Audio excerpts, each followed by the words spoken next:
What's up guys, it's me, Mr. LT1. Welcome back to the channel. Today we are going to be tearing into this LT1 that came out of the Firebird that you saw in the previous video, the one that sadly got scrapped.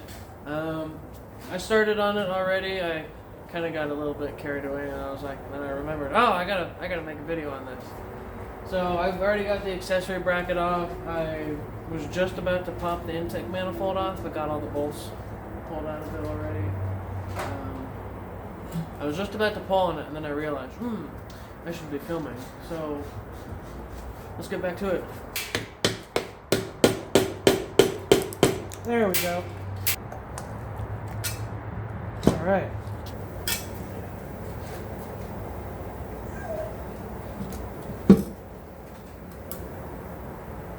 All right. Nice and clean in there.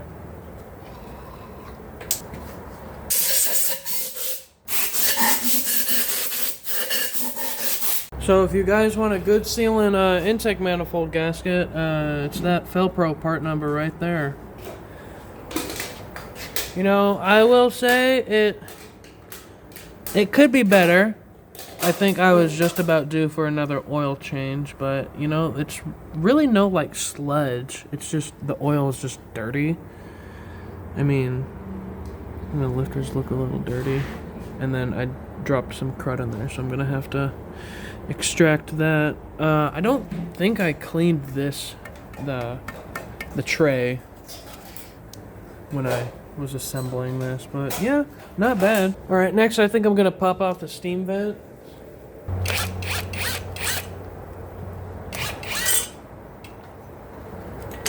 So one thing I have yet to do is drain the oil on this motor, which it kind of is a little tricky since I don't have one of those fancy fitting engine stand pans. So what I'm thinking of doing is taking one from over there and then putting a block of wood on each side of the pan so it can like rest on that more easily, instead of just balancing on that and hoping that it doesn't tip over or spilling the oil everywhere.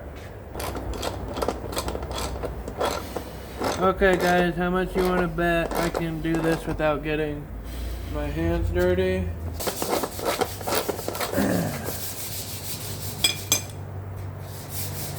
Okay, how far is it gonna come out? Get ready to catch it. 3, 2, 1. Oh wait, that was so anticlimactic. Got the oil draining. I don't know why it's going so slow. I was expecting there to be more. I don't know. I mean, I haven't ran this motor. You know, it's not warm. The oil's not warm. So, and it's really cold outside. So, this oil, guys. I don't know if you can see that on camera, but it looks a little glittery. So I think we're just gonna keep putting thick oil in it and just send it, cause oh my God, look at that! God damn! All right, so while the oil is draining, guys, I think I'm gonna pop off the water pump. I was thinking to myself, oh, I don't need to pull it off, and then I realized, yes, I do. Why are these loose? This one in this corner was loose. Let's see if this one's loose. Oh my God. No, we don't. We do not ask questions around here.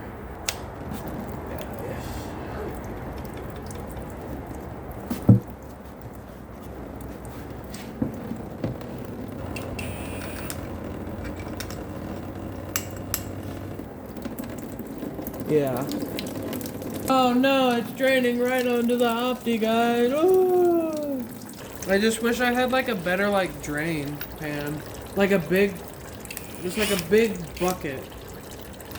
I don't know.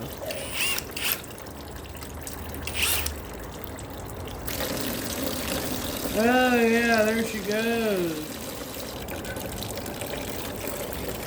What are we stuck on? Water pump is removed, guys.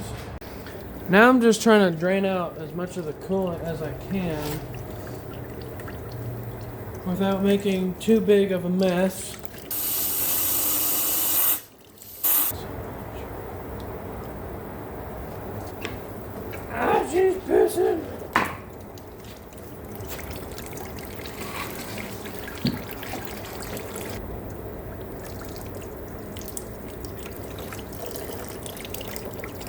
Yeah, buddy.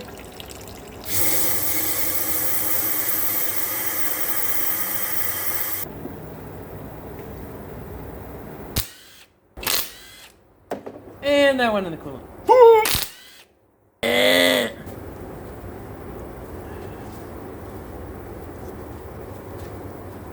There it is. Opti shit time.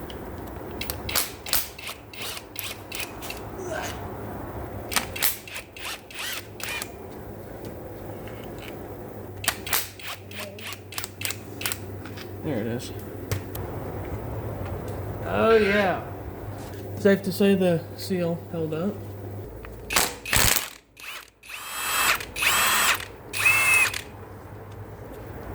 I'm probably gonna frickin' bend this water pump bolt that I'm using, but oh well. For the love of the game. You know what's funny? All of this, once it's off, it's gonna fall into the... Oh. Actually, you know what? No, I'm gonna prevent that. And there it is. Let's fucking go. Once, when I was trying to do this on another LT1, I don't think I had a pulley. Do you remember that, Danny? On yours, where I... You had a pulley. No, but I literally bent one of the ears off the snout. But this are mint, and my threads for my crank are good because this is a water pump bolt. So what you're not supposed to do is when you're pulling the snout is take your crank snout bolt out and then put the end of this on the threads, because that destroys the threads, and then you're stuck there trying to thread your snout bolt on and it won't go in because this smashed all the threads. So what you're supposed to do is just use a longer bolt. In my example, I used a water pump bolt and it slides in there. It's smaller. It's a smaller bolt, so it doesn't, touch any of the threads, or it barely does. It just kind of just slides in and out. And then I'm gonna pull the motor mount off so I can drain the block of its coolant, because I still want to do this as mess-free as possible. And when I had the motor sitting on the K-member, it was pushed up enough in the poly bushing that I could not slide this bolt out because of that bolt being in the way. But now that there's nothing pushing on it, it just slides right out. Imagine that. Oh, that one's a sucker. Yes! I was praying in my head, don't round out, don't round out, don't round out, don't round out. Wish me luck, guys. I'm gonna need it. Yep. Wow. Look at that stubby thing. Another LT1 tip is the knock sensors. They have a six-sided shape right here where, you'd think, okay, this is where my socket goes on to loosen it. But no, that just spins this inside part inside here, which breaks the knock sensor, which is what I just did. But since I'm going to like a carbureted setup, I won't really need a knock sensor. But if I wanted to go to a more like a Holley EFI kind of system, to where I would need a knock sensor for tuning like a, I don't know, one of those fancy schmancy carburetors. I can't remember what they're called, but I would need one of these. But since I'm going to like an old school carburetor, I don't technically need it. Check me out, son. Alright, so I'm gonna pop valve covers off now and then pull these heads. Or at least try to. Also, after I drained the coolant on the other side of the block through the knock sensor, I was putting it back on and it broke. So, yeah. It way.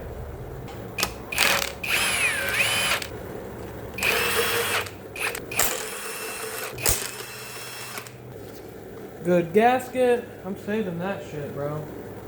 Wow, look how clean it is in there, guys. Wow. I mean, it only has like 9,000 to 10,000 miles on it, but That's really clean. You know?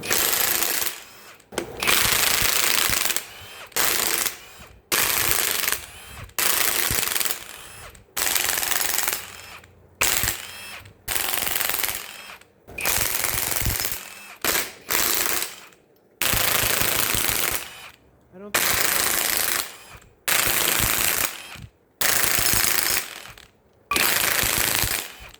They're kind of dirty. Wow, no water spillage. That's good. Yeah, that's kind of what I figured. A lot of carbon buildup. Well, it's not the worst looking. No coolant in there, so that's a plus. A lot of carbon buildup.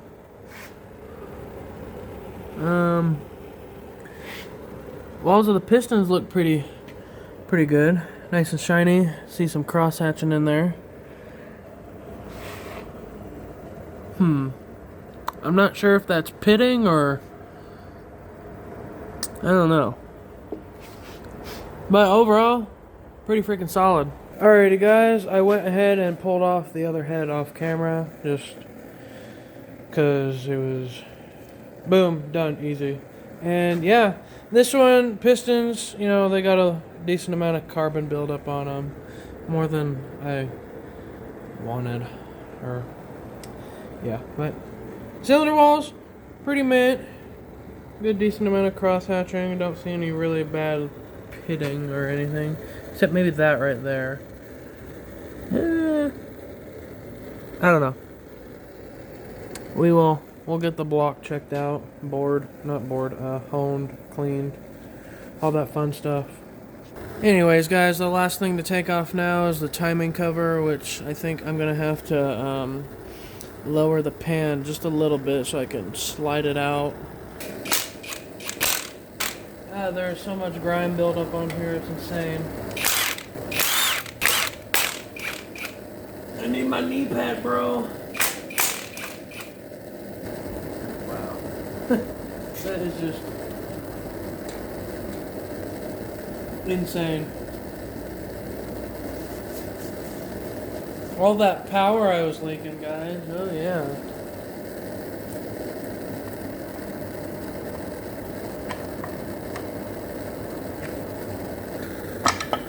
Hey, there it is. Oh my god, why is there so much slop? You see this shit, guys? Well, I think I'm going to wrap it up here today, guys. We got a lot done, you know, tearing down the motor from the Firebird.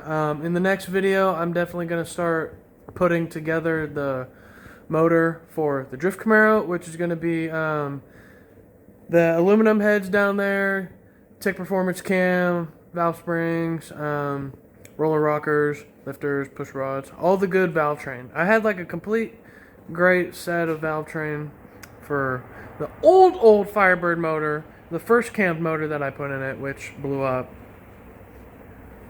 I'm greasy. But yeah, thanks for tuning in, guys. I appreciate the viewership. Remember to like, comment, and subscribe, and I'll see you in the next one. Peace out.